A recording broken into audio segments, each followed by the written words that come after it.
La dernière fois, on s'est arrêté à la chromatographie échangeuse d'ions. Le principe consiste à séparer les acides aminés selon leur pHI. Le principe consiste à avoir le plus possible. C'est pas forcément vrai, attention. Si je mets les 20 acides aminés dans le mélange, je ne vais pas avoir forcément les 20 acides aminés séparés dans le tube. Donc, la chromatographie échangeuse d'ions est de deux types. On avait vu la dernière fois la chromatographie échangeuse de cations et on passe maintenant à la chromato-échangeuse d'anions. C'est tout à fait l'inverse. Mais nous avons la colonne chromatographique toujours. On la remplit avec la résine. Il va y avoir ici échange d'anions. C'est-à-dire que ceux sont chargés négativement et ceux doivent être chargés positivement. Donc, dans l'échangeuse de cations, on avait SO3- fixé avec les Na+. Dans l'échangeuse d'anions, c'est l'inverse. On va fixer les Na+, et on équilibre avec les SO3-. Donc, j'ai la résine sur laquelle je vais fixer les sodiums et j'équilibre ma colonne avec les SO3-. Donc, ça y est, j'ai travaillé sur la colonne. Je me lance sur le mélange de mes acides aminés qui doivent être chargés négativement. Je dois les charger négativement. Et pour cela, je dois les mettre dans un pH très basique. Comme ça, je suis sûr qu'ils vont tous se charger négativement. Par exemple, je les mets à pH 13. Je suis tranquille. Ils vont tous se charger négativement grâce au COOH qui devient COO-. À pH acide, ils sont chargés positivement grâce au NH2 qui devient NH3+. Donc, je charge mes acides aminés négativement à pH 13. Ensuite, je vais verser mon mélange d'acides aminés chargés négativement. Les acides aminés, comme ils ont une affinité plus élevée pour les Na+, ils vont les déplacer et se fixer à leur place. Donc, le complexe devient maintenant Na+, acide aminé chargé négativement. Entre-temps, qu'est-ce que je fais? Je prépare différentes solutions pH, mais cette fois-ci dans un ordre décroissant. 12, 11, 10, 9, etc. Et je commence à verser ma première solution tampon. Je mets 12. Si dans mon mélange, j'ai un acide aminé dont le pHI égale à 12, il aura une charge nulle et il sera élué. Il va tomber. Et ainsi de suite. 11, 10, 9. À chaque fois que le pH de solution mise égale au pHI de l'acide aminé, donc il aura une charge totale nulle. Et il va tomber jusqu'à ce que j'arrive à pH 1 où là, j'aurai fini tomber tous mes acides aminés. Ensuite, on va identifier et quantifier nos acides aminés par chromato ou électrophorèse. Alors, je vais soulever un problème. Pourquoi on l'appelle échangeuse de cations ou d'anions?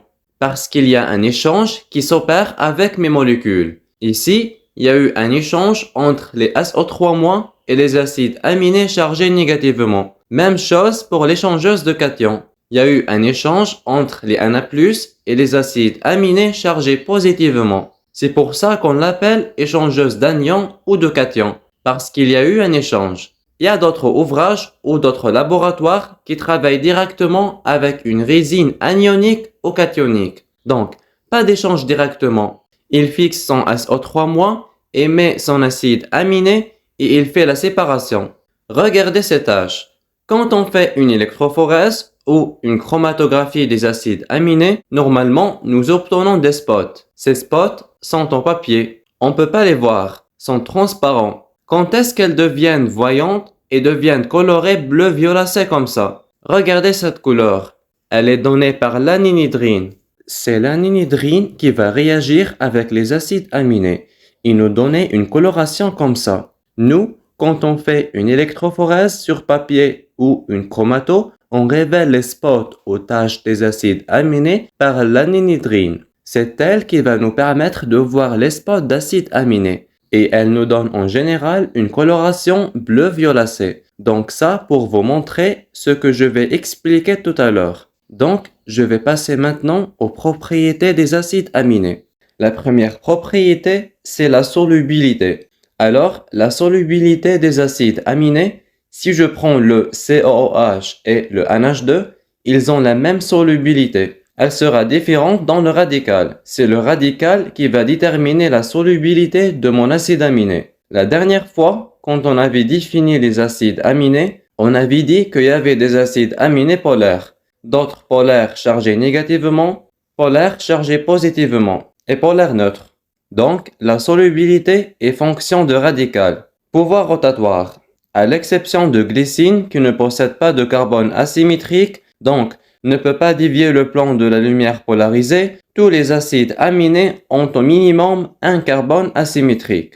Donc, ils ont la capacité de faire dévier le plan de la lumière polarisée. Par conséquent, ces acides aminés sont doués de pouvoir rotatoire. Alors, série L et D. Comment on se réfère pour définir la série L et D dans les acides aminés? Tout simplement en se basant sur la position de NH2 du C-alpha, sur la fonction amine du C-alpha. Pourquoi je suis en train de préciser la fonction amine du C-alpha? Parce qu'il y a des acides aminés qui possèdent une deuxième fonction amine dans le radical. Lorsque le NH2 de C-alpha est à droite, c'est la série D. Si le NH2 est à gauche, c'est la série L.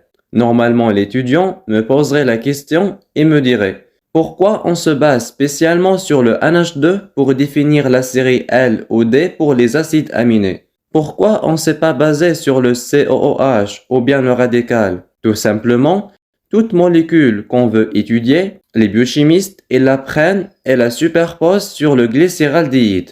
Donc, la molécule modèle, c'est le glycéraldéhyde. N'importe quelle molécule pour savoir sur quel groupement on va se baser pour définir la série L et D, il apporte cette molécule et ils vont la superposer sur le glycéraldéhyde. Le groupement qui va se superposer sur le OH du glycéraldéhyde, c'est lui qui va être pris comme référence pour fixer la série L et D. Donc, ils ont pris notre acide aminé, ils l'ont superposé sur le glycéraldéhyde. Le NH2, il s'est superposé sur le OH du glycéraldéhyde. Donc, c'est comme ça qu'on se base sur le NH2 plutôt que les autres groupements pour définir l'appartenance à la série L ou D. Donc, dans les acides aminés, quels sont les isomères que nous allons rencontrer? Il y a seulement deux types. Nous avons la série L et D, c'est les énantiomères. Et nous avons aussi les isomères optiques, c'est-à-dire qui font dévier le plan de la lumière polarisée vers la droite ou la gauche. Si c'est à droite, c'est dextrogir. Si c'est à gauche, c'est lévogir. Vous vous souvenez le nombre d'isomères qu'on avait vu sur les glucides? Il est beaucoup plus important par rapport aux acides aminés. Dans les glucides, on avait vu les séries L et D, les isomères optiques, les énantiomères, les anomères, les stéréoisomères, diastéréoisomères, les épimères.